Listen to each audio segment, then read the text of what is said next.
أعوذ بالله من الشيطان الرجيم. بسم الله الرحمن الرحيم.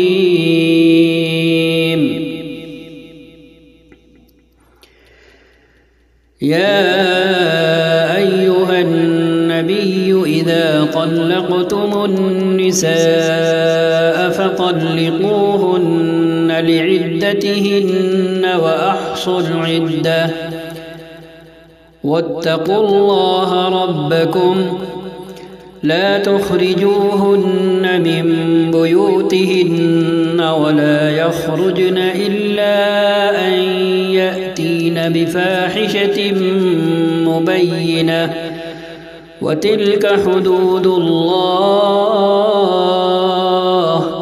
ومن يتعد حدود الله فقد ظلم نفسه لا تدري لعل الله يحدث بعد ذلك أمرا.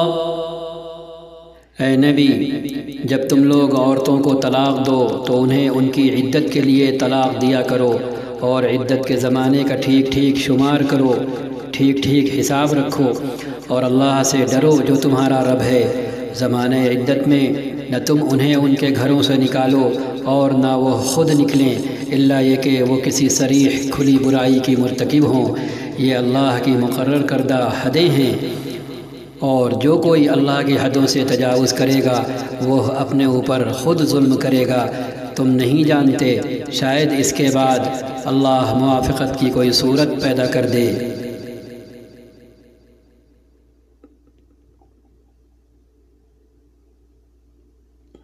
فَإِذَا بَلَغْنَ أَجَلَهُنَّ فَأَمْسِكُوهُنَّ بِمَعْرُوفٍ أَوْ فَارِقُوهُنَّ بِمَعْرُوفٍ وَأَشْهِدُوا ذَوَيْ عَدْلٍ مِّنكُمْ وَأَقِيمُوا الشَّهَادَةَ لِلَّهِ ذَلِكُمْ يُوعَظُ بِهِ من كان يؤمن بالله واليوم الآخر ومن يتق الله يجعل له مخرجا. پھر جب وہ اپنی عدت کی مدت کے خاتمے پر پہنچیں تو یا انہیں بھلے طریقے سے اپنے نکاح میں روک رکھو یا بھلے طریقے پر ان سے جدا ہو جاؤ اور دو ایسے آدمیوں کو گواہ بنا لو جو تم میں سے صاحب عدل ہوں، صاحب انصاف ہوں. اور اے گواہ بننے والو، گواہی ٹھیک ٹھیک اللہ کے لیے ادا کرو. یہ باتیں ہیں جن کی تم لوگوں کو نصیحت کی جاتی ہے، ہر اس شخص کو جو اللہ اور آخرت کے دن پر ایمان رکھتا ہو. جو کوئی اللہ سے ڈرتے ہوئے کام کرے گا اللہ اس کے لیے مشکلات سے نکلنے کا کوئی راستہ پیدا کر دے گا. وَيَرْزُقْهُ مِنْ حَيْثُ لَا يَحْتَسِبُ وَمَنْ يَتَوَكَّلْ عَلَى اللَّهِ فَهُوَ حَسْبُهُ إِنَّ اللَّهَ بَالِغُ أَمْرِهِ قَدْ جَعَلَ اللَّهُ لِكُلِّ شَيْءٍ قَدْرًا. اور اسے ایسے راستے سے رزق دے گا جدھر اس کا گمان بھی نہ جاتا ہو. جو اللہ پر بھروسہ کرے اس کے لیے وہ یعنی اللہ کافی ہے. اللہ اپنا کام پورا کر کے رہتا ہے. اللہ نے ہر چیز کے لیے ایک تقدیر مقرر کر رکھی ہے. وَاللَّائِي يَئِسْنَ مِنَ الْمَحِيضِ مِن نِّسَائِكُمْ إِنِ ارْتَبْتُمْ فَعِدَّتُهُنَّ 3 أشهر وَاللَّائِي لَمْ يَحِضْنَ وَأُولَاتُ الْأَحْمَالِ أَجَلُهُنَّ أَن يَضَعْنَ حَمْلَهُنَّ وَمَن يَتَّقِ اللَّهَ يَجْعَل لَّهُ مِنْ أَمْرِهِ يُسْرًا. اور تمہاری عورتوں میں سے جو حیض سے مایوس ہو چکی ہوں ان کے معاملے میں اگر تم لوگوں کو کوئی شک لاحق ہے تو تمہیں معلوم ہو کہ ان کی عدت 3 مہینے ہے، اور یہی حکم ان کا ہے جنہیں ابھی حیض نہ آیا ہو، اور حاملہ عورتوں کی عدت کی حد یہ ہے کہ ان کا وضع حمل ہو جائے، یعنی بچے کی پیدائش ہو جائے۔ جو شخص اللہ سے ڈرے اس کے معاملے میں وہ سہولت پیدا کر دیتا ہے۔ ذَلِكَ أَمْرُ اللَّهِ أَنزَلَهُ إِلَيْكُمْ وَمَن يَتَّقِ اللَّهَ يُكَفِّرْ عَنْهُ سَيِّئَاتِهِ وَيُعْظِمْ لَهُ أَجْرًا۔ یہ اللہ کا حکم ہے جو اس نے تمہاری طرف نازل کیا ہے۔ جو اللہ سے ڈرے گا اللہ اس کی برائیوں کو اس سے دور کر دے گا اور اس کو بڑا اجر دے گا۔ اسکنوہن من حیث سکنتم من وجدکم ولا تضاروہن لتضیقوا علیہن وَإِن كُنَّ أُولَاتِ حَمْلٍ فَأَنفِقُوا عَلَيْهِنَّ حَتَّى يَضَعْنَ حَمْلَهُنَّ فَإِنْ أَرْضَعْنَ لَكُمْ فَآتُوهُنَّ أُجُورَهُنَّ وَأْتَمِرُوا بَيْنَكُمْ بِمَعْرُوفٍ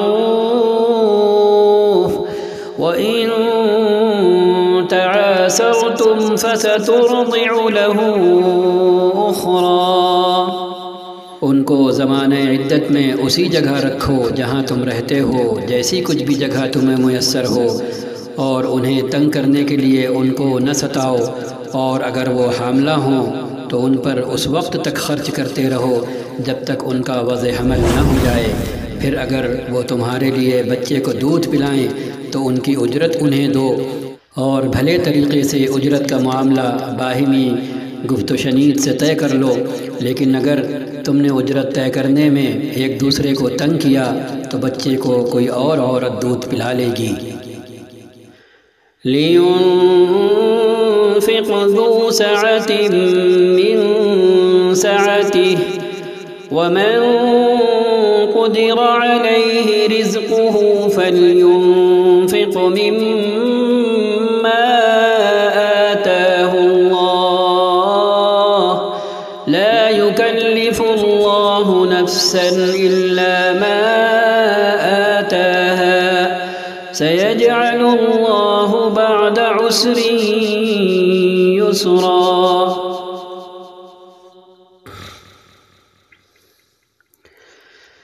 لِيُنفِقْ ذُو سَعَةٍ مِّن سَعَتِهِ وَمَن قُدِرَ عَلَيْهِ رِزْقُهُ فَلْيُنفِقْ مِمَّا آتَاهُ اللَّهُ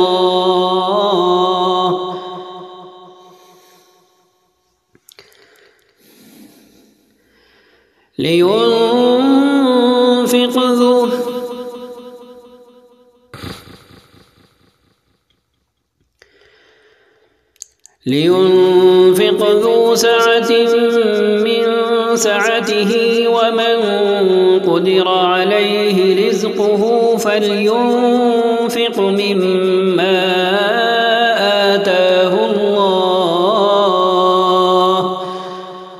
لَا يُكَلِّفُ اللَّهُ نَفْسًا إِلَّا مَا آتَاهَا سَيَجْعَلُ اللَّهُ بَعْدَ عُسْرٍ يُسْرًا۔ خوشحال آدمی اپنی خوشحالی کے مطابق نفقہ دے، اور جس کو رزق کم دیا گیا ہو وہ اسی مال میں سے خرچ کرے جو اللہ نے اسے دیا ہے۔ اللہ نے جس کو جتنا کچھ دیا ہے اس سے زیادہ کا وہ اسے مکلف نہیں کرتا۔ بعید نہیں کہ اللہ تنگ دستی کے بعد فراخ دستی بھی عطا فرما دے۔ وَكَأَيِّن مِّن قَرْيَةٍ عَتَتْ عَنْ أَمْرِ رَبِّهَا وَرُسُلِهِ فَحَاسَبْنَاهَا حِسَابًا شَدِيدًا وَعَذَّبْنَاهَا عَذَابًا نُكْرًا۔ کتنی ہی بستیاں ہیں جنہوں نے اپنے رب اور اس کے رسولوں کے حکم سے سرتابی کی، تو ہم نے ان سے سخت محاسبہ کیا اور ان کو بری طرح سزا دی۔ فذاقت وبال أمرها وكان عاقبة أمرها خسرا، انہوں نے اپنے کیے کا مزہ چکھ لیا اور ان کا انجام کار گھاٹا ہی گھاٹا ہے۔ اعد اللہ لهم عذابا شدیدا فاتقوا اللہ یا اولی الالباب الذین آمنوا قد انزل اللہ الیکم ذکرا۔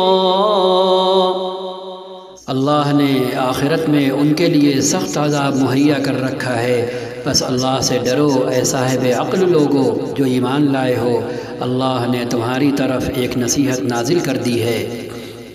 رسولا یتلو علیکم آیات اللہ مبینات لیخرج الذین آمنوا وعملوا الصالحات من الظلمات إلى النور ومن يؤمن بالله ويعمل صالحا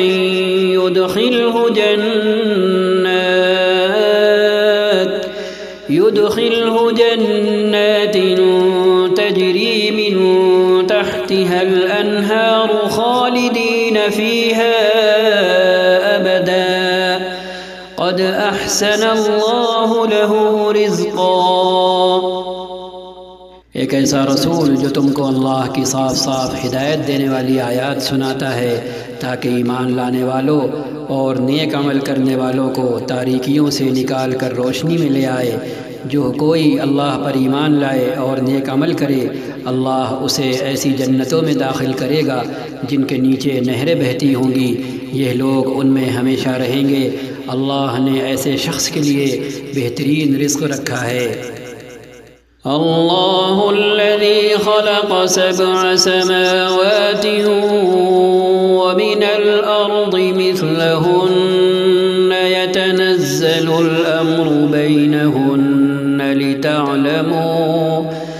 لتعلموا أن الله على كل شيء قدير وأن الله قد أحاط بكل شيء علما۔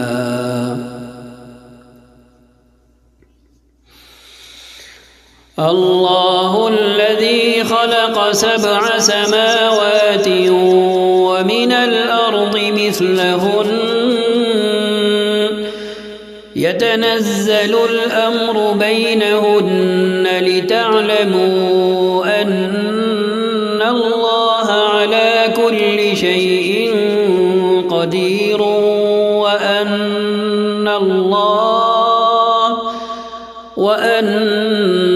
الله قد أحاط بكل شيء علما۔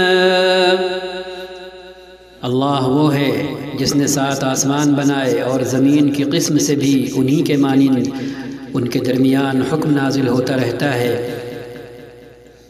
یہ بات تمہیں اس لیے بتائی جا رہی ہے تاکہ تم جان لو کہ اللہ ہر چیز پر قدرت رکھتا ہے اور یہ کہ اللہ کا علم ہر چیز پر محیط ہے۔ صدق اللہ العظیم وصدق رسولہ النبی الکریم ونحن على ذلك من الشاہدین وصلی اللہ وسلم على سیدنا ونبینا محمد خاتم النبیین والمرسلین وعلى آلہ وصحبہ ومن تبعهم بإحسان إلى يوم الدین۔